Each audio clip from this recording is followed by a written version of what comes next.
Nu, kaip nuo veidroduko. Čia taip nelabai kaip nuo veidroduko, ne? Tai va. Iš kur tu čia taip sugebėjai išlysti toks? Taip, tas irgi matot yra per stambus. Apnašas daug geriau pasišalino. Čia tokios stiprios jos. Rotorium dirbant, tai tikrai ant pačio krašto pastos daugiau dedu. Ir va čia, ne, va tos grotelės, ką darysis, klausit. Dėkitės įrankius va čia aukštai, nei ant žemės. Geriau pasiimsiu va. Mums gali prireikti arba profesionalių, ne, poliravimo mašinėlių. Nebūtinai profesionalių, bet visokiausio, ne, tame profesionalumą turiu galvoj. Turite tai, ko reikia labiausiai, ne, vat prieiti sunkiai prieinamas vietas išpoliruoti. Arba tiesiog angalius ant suktuko, antrų bėgių. Irgi visai pakankamai geri sūkiai. Dar iš tokių paprastesnių, ne, bet nepaprastų produktų būtų metalo vilna. Bet čia yra ne šiaip metalo vilna. Jinai nėra iš tikrųjų labai aštri, kaip indus plaunama vilna, ne, ten ta tikrai ne. Aš galiu per žandą drąsiai braukti. Metalą apdirbti, aliuminį, labai gerai irgi padeda metalo vilna, bet čia kromas, mes jo nenorim subraižyti. Sausa vilna būtų labai aštru, sausos vilnas nenaudojam, naudojam kartu su poliravimo pasta. Arba metalui skirtą pastą, arba skutimui pastą. Kad biški lubrikanto būtų, tai biški ne taip aštriai imtų, bet ir gražiai nuimtų irgi poliruotų. Nu, blizgėsi iš pasavęs paliktų, ne? Įsidedu čia į kišenikę, va. Sakau, labai puikus daiktas, jeigu ką, kreipkitės. Para. Ir aš su vilnikė išdirbsiu maloniai didžiausius plotus.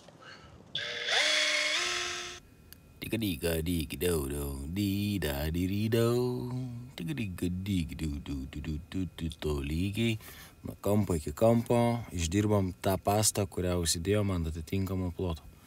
Ir va, matosi kromo apnašos.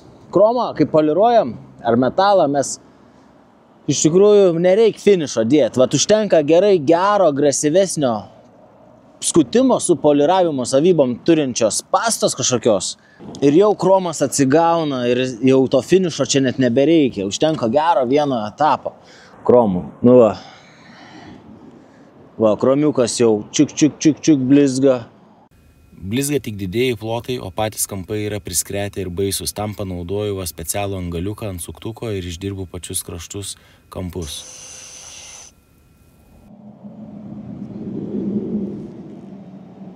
Oba, koks čia išlindo pimpalas, pasistojo jam, ar kas čia gavosi? Iš kur tu čia taip sugebėjai išlysti toks?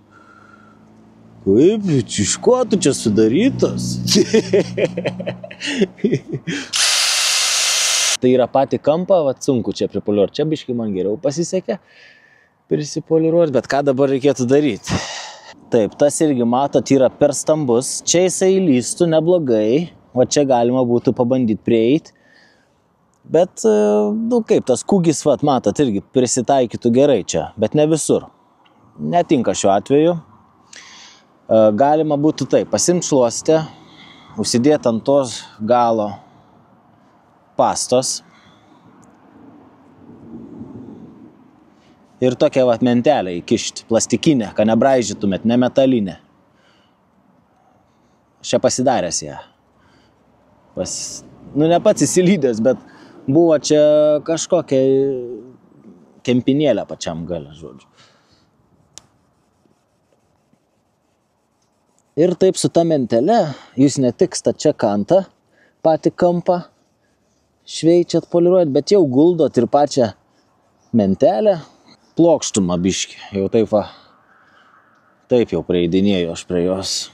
Tai va, paėmiau metalo poliravimo pastą, kuri cheminiam savybėm dar pasikauščius yra. Pažiūrėsim, kaip susitvarkys su tom va apnašom. Dabar va nuvalau sausai. Matosi, kad nenuėmė man taip efektyviai, kaip aš norėčiau. Pasiemu va jau metalui skirtą. Gal truputėlį per daug užsidėjau, bet išdirbau. Nu ir va, metalo poliravimo pasta žymiai geriau susitvarkė su šitomis labai riebiomis nuosėdomis. Pats kromas, jeigu nėra taip apsinešęs baisiai, viskas tvarkoja su paprasta pasta. Kirpimo, pasipoliruoti, atsiblizginti, kaip matėte, tikrai gerai atblizgino, atpoliravo. Ane, va čia dabar, jeigu žiūrėtumėt, irgi čia nepoliruota, bet matot, didelės apnašoms reikėjo vis tiek paimti metalui skirtą poliravimą. Tai va negali sakyti, kad visos pastos vienodos, vienodai dirba. Tikrai skirtumas yra, tai reikia naudoti daiktus atitinkamai. Darbą palengvina tai tikrai, kai turit visus įrankius. Nu, čia kromas dar nepoliruotas. Čia jau nupoliruotas. Nu, kaip nuo veidroduko. Čia taip nelabai kaip nuo veidroduko, ne? Tai va. Ir čia poliruota su paprasta. Dabar pasirinksiu kiek kitokią kombinaciją. Trosas su kūgiu ir metalo pasta. Biškį reikia kempinėlę sudrėkinti iš visų pusių. Ir tada bandau įsiimti didžiausius plotus, o po to, kas lieka, jau smulkmenom su kažkokiais grandukais. Nes nežinai, kiek ten gal gerai pavyks išdirbti iki galo, ne? Oi, per greitai.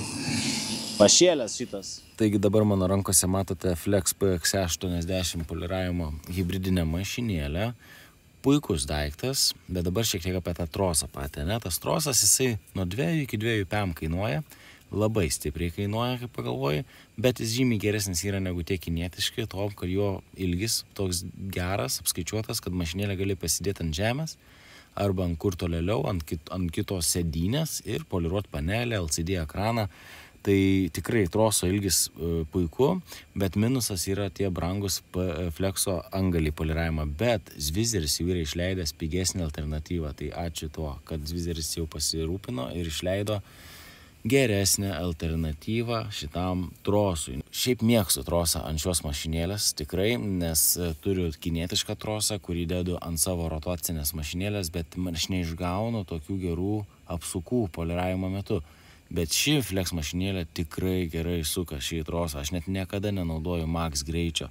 Realiai 3-4 bėgiai iš 5 poliruojant kažkokį paviršių. Bet tikrai geriau, kaip pasakyti, negiriu šio troso kaip must have, bet turint PX80 ir perkant Zvizer poliravimo padukus, poliruoti ratlankius, panelę, konsolę, groteles, kromą, tikrai palengvina ir profesionaliau padaro darbą. Taip. Šiaip netaip išsidirbom pastelę.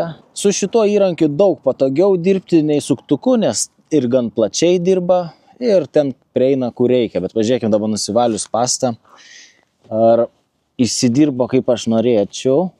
Irgi prie pat krašto nedaeina taip gerai, bet geriau daeina iki prie pat krašto nei prieš tai buvęs. Bet su mentele vis tiek patį kraštą reiks patrinti. Jeigu čia šitas būtų vilnoninis, sakyčiau šitas ir užtenka.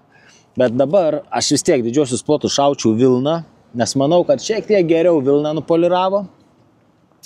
Agresyvumo reikia tam kromui. Bet dėl poliravimo pastos apnašam šalinti metalą skirta pasta yra geriau negu paprasta pasta lakui koreguoti, nes visai cheminės savybės kitokios.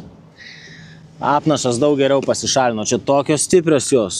Suktukas iš bėdos, tokių angaliukų turėti tikrai visai variantas, bet mentelė ir skuduriukas taip pat. Bet dar neišbandėm metalo vilnus. Metalo vilnai gal paliksim kokį kitą kampą. Nu va, tikrai gerai. Na ir žinoma, geriau atsidarykit kapotą ir dėkitės įrankius čia aukštai, nei ant žemės, kaip aš. Tiesiog paskubėjau, nepagalvojau. Geriausia nei ant kapoto, nei ant žemės.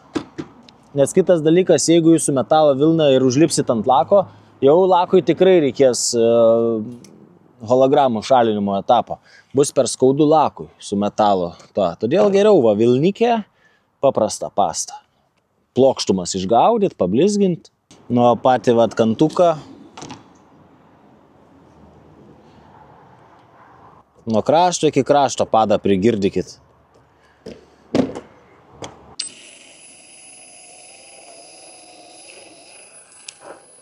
Na, pačiam kampui mažai buvo. Pačiam kampui čia irgi mažai buvo.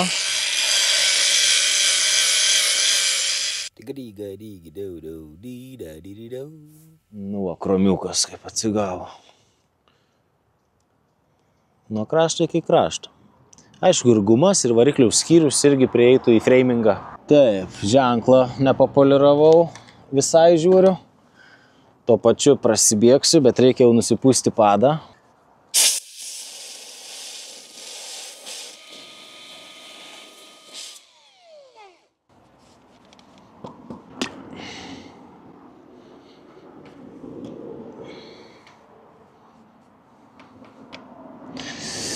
Nu ir šiaip sakau, aš rotorium dirbant, tai tikrai ant pačio krašto pastos daugiau dedu nei centre. Centre galima užsidėti, kad būtų ten, bet darbinis plotas dažniausiai būna va kraštai pas mane, ypač ant rotoriaus.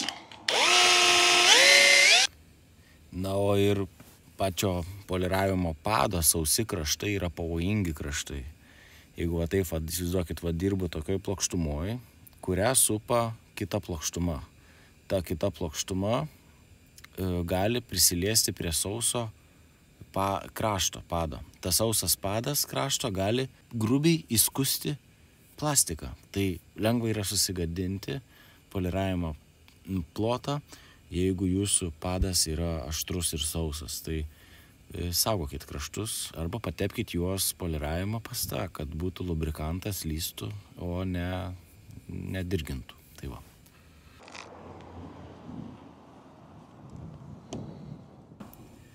Na, o išlinkusią šią palangę turiu prieiti va su tokiu įrankiuku. Jau su 75 backing plate jau išlinkimo šio tikrai neišpoliruočiau. Tiesiog padas per platus, kuris negali prigulti ant šio išlinkimo.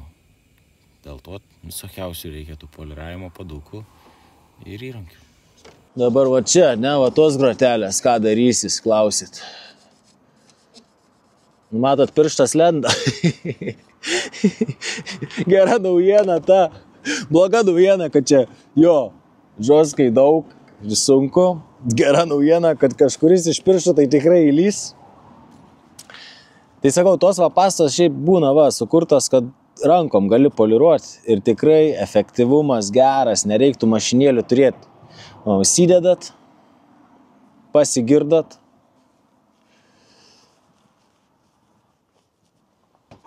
Pasimėtot per darbinį numatytą plotą, tai dabar pusę grotelių.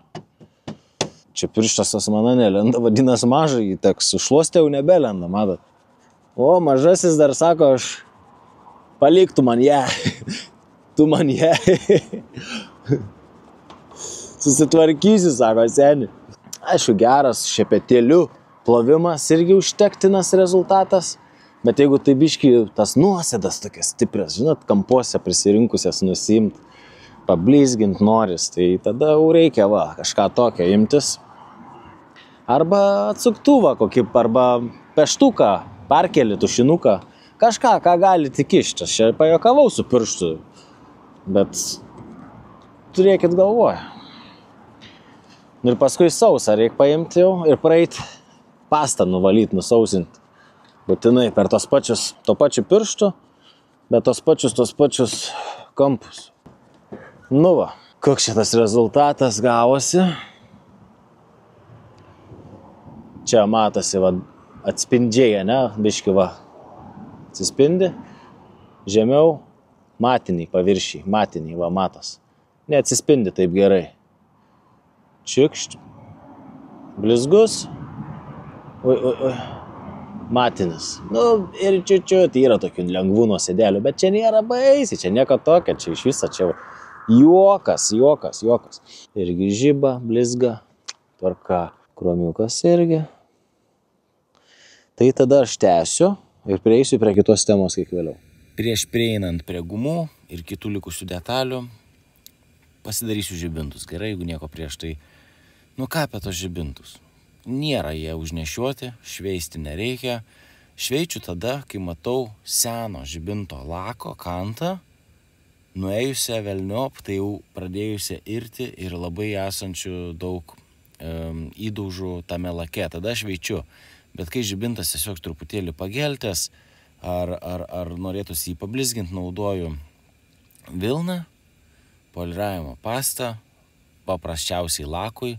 Manau, žibintams naudoti specialios poliravimo pastos nereikia, čia yra wasting money. Tikrai užtenka heavy cut pastos, vilnos ir finish. Pavyzdžiui, dabar kaitinau stipriai su vilna lempą, ne? Nu, turiu galvoje, kaitinau padą. Jis dabar yra šiltas, tikrai šiltas ir neeičiau prie antros lempos vėl kaitinti. Geriau pasiimsiu finišą, ne? tą savo pablizginimui jau paraloną ir su paralonu dirbu per tą laiką atviestą mano vilną ir eisiu vėliau ją poliruoti vėl antrai lempai ir mano padas tarnauja daug ilgiau. Ta prasme, nes ta temperatūra ir tą paraloną ir klijus tame sluoksnyje drasko. Tai pataupom padą. Aišku, netaupykit, pirkit su mobilios rankos nuolaidų kodu iš detailerplace.com. Vartokit, aš galiu čia patarinėti, gerą patarimą duodu. Tai už tą patarimą nusipirkit su mano nuolaidos kodu kada nors gyvenime kažką. Audiotekui yra absolutum.lt, yra detailerplace.com, yra Maximoje. Jeigu galit, prašau, paspauskit laiką ir parašykit komentarą, ar kažką parašykit, būkit malonus, aš nežinau. Neugi man reikia klausti kaip mažiukų, žinau. Poliruotas plastikas. Įsivaizduokit, prišlifuotas ir pripoliruotas. Čia nėra nei piano black, nei nuogas plastikas, nei guma. Čia yra pripoliruotas plastikas, tai mes jį vėl atkūrėm. Vandens žymės pasišalino ir brėžimukai. Galima pažiūrėti iš arčiau, galbūt jūs nelabai tikite. Čia labai norėtus tos susivarimus pabandyti, nuimti. Ir stiklus gerai nusipoliruoti, turiu galvoje, paimti, pašalinti visas tas vandens žymės, tą visą apnašą nuo stiklų, nes jie irgi pasidengia tokių visokiausių, nuo medžio sakų ir kitų dalykų apnašomis. Va čia, matot, nieko nedaryta, taip buvo visa šita guma. Žmogus atidaro durelės, čia labai svarbu išvalyti gumas gerai. Ir tas visus gumų valymas, šitos chrominių detalių poliravimas, čia esančios gumos restauravimas, atgavimas ją į pradinę išvaizdą, kiek įmanoma daugiau, vadinasi framingas detailinge. Na, o lako korekciją ir kitas sudedamasias pamatysite užsiprenumeravę mano kanalą, sekdami naujienas Instagram ir TikTok profiliuose, bet jeigu iš tiesų galvojat pradėti detalizavimo veiklą, verslą, nežinote iš ko, kaip ir su ko, esate pradedantysis ar jau profesionalas, rekomenduoju savo mokymų kursą, kuriame perskaitysite metodinę medžiagą, pamatysite mano sukurtus ekskliuzyvinius video, kurių niekur kitur dar nepamatysite, apie įvairias detalizavimo procesas, veiklas, cheminės medžiagas, tad rekomenduoju savo mokymų kursą, kurį rasite nuorodoje po video aprašyme. Ačiū, kad žiūrėjote. Iki.